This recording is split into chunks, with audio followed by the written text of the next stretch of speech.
Hello बच्चों, आज solution के न्यूमेरिकल में दूसरा क्वेश्चन लगने जा रहा है। तो क्वेश्चन क्या कह रहा है पहले देखते हैं।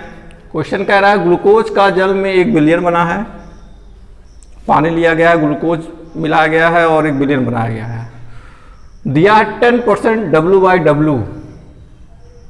ठीक है, तो 10% W/W का मतलब पहले समझना जरूरी है। इसका मतलब होता है कि W/W मतलब होता है वेट बाय वेट, मतलब भार अनुसार। जो बिलियन हमारा बना है, जो विलेय और विलायक है, वो ग्राम में है। भार मतलब ग्राम में है। ठीक है, तो विलेय भी ग्राम में है और विलायक भी ग्राम में है। तो और परसेंटेज का मतलब 100 होता है।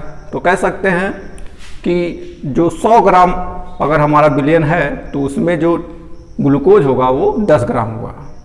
तो 10% वेट बाय वेट बिलियन का मतलब ये हुआ कि 100 ग्राम बिलियन में 10 ग्राम ग्लूकोज है। तो सबसे पहले इसको जानना जरूरी है, इसलिए इसको लिख दे रहे हैं।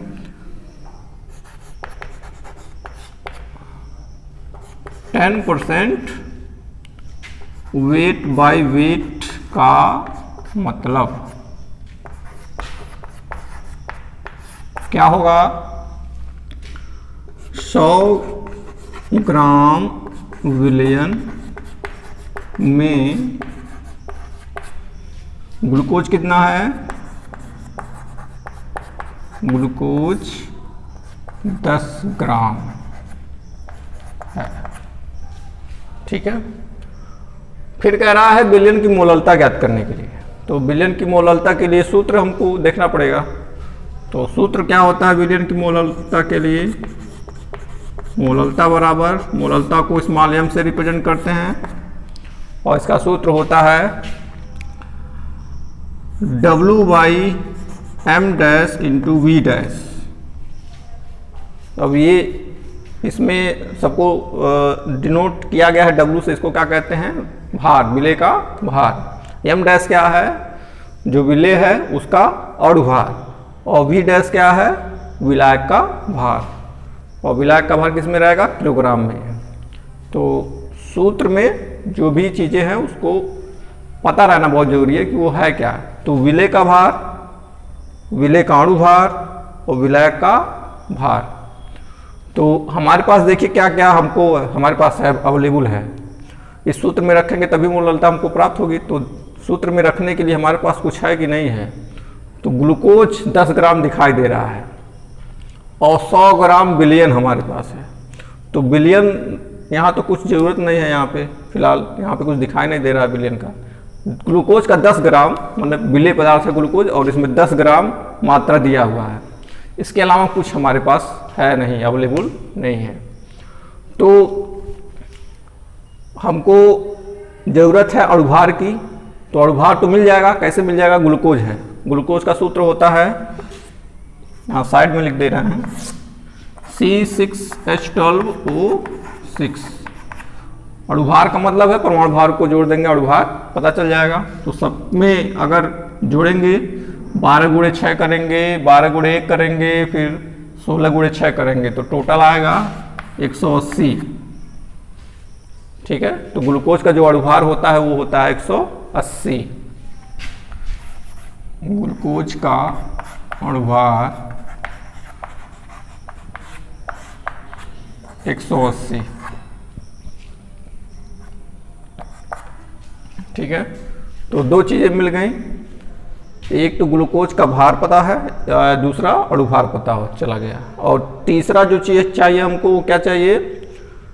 विलायक का भार। और विलायक का भार कैसे पता चलेगा? आप जानते हैं कि जो बिलियन बना है वो विलेय और विलायक से बना है। तो अगर विलायक और बिलियन से बना है तो, और इसको कितना माना गया है? 100 ग्राम। ठीक है, तो 100 ग्राम अगर बिलियन बना है, अगर उसमें 10 ग्राम ग्लूकोज है, तो जो पानी होगा, विलायक जो होगा, वो कितना हो जाएगा? 100 में से 10 घटा देंगे, पता चल जाएगा। तो क्या करेंगे? विलायक का भार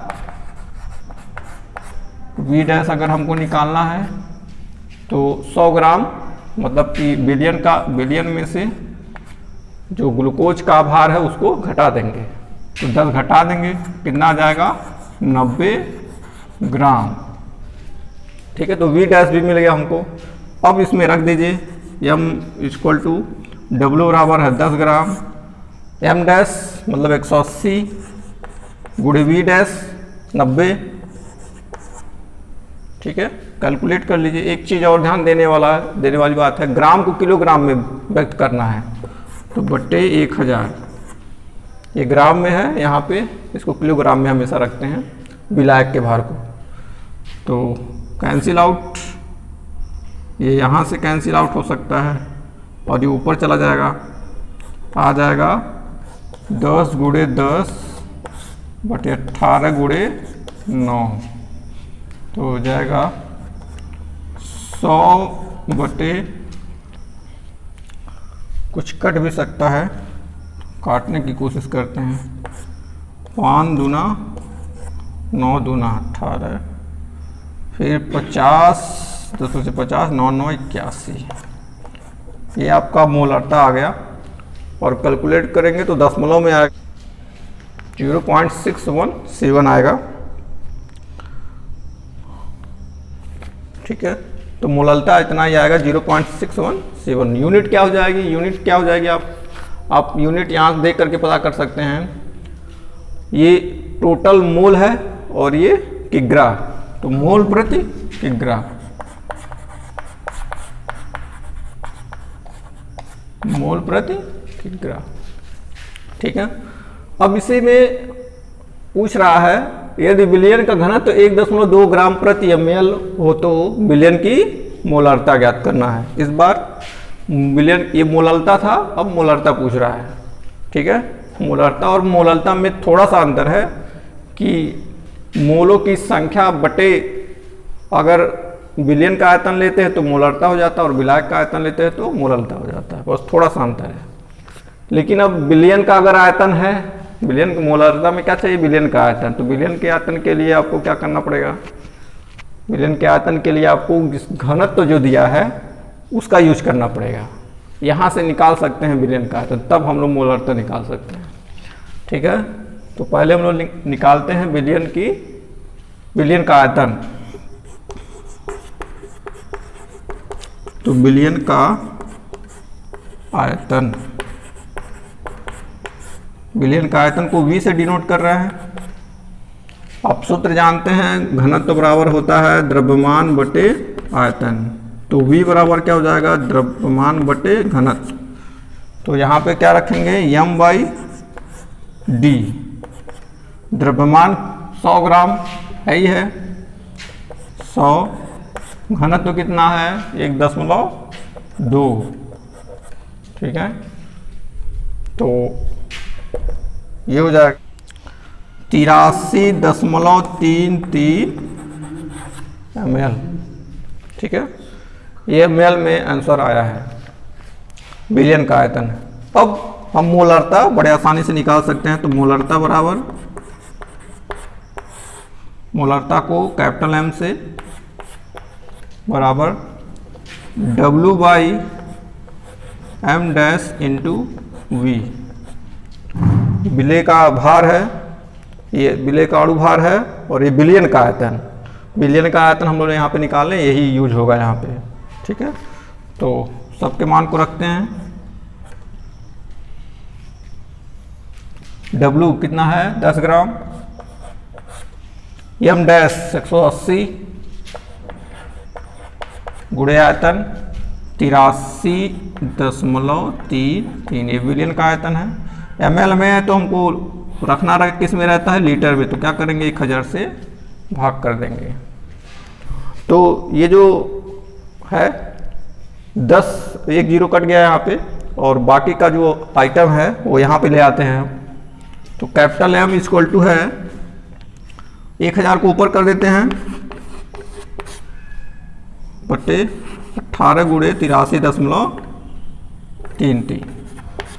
ठीक है, अब कैलकुलेट करिएगा आप लोग। कैलकुलेट करने के बाद जो आंसर आएगा वो किस में आएगा, मोल प्रति लीटर में।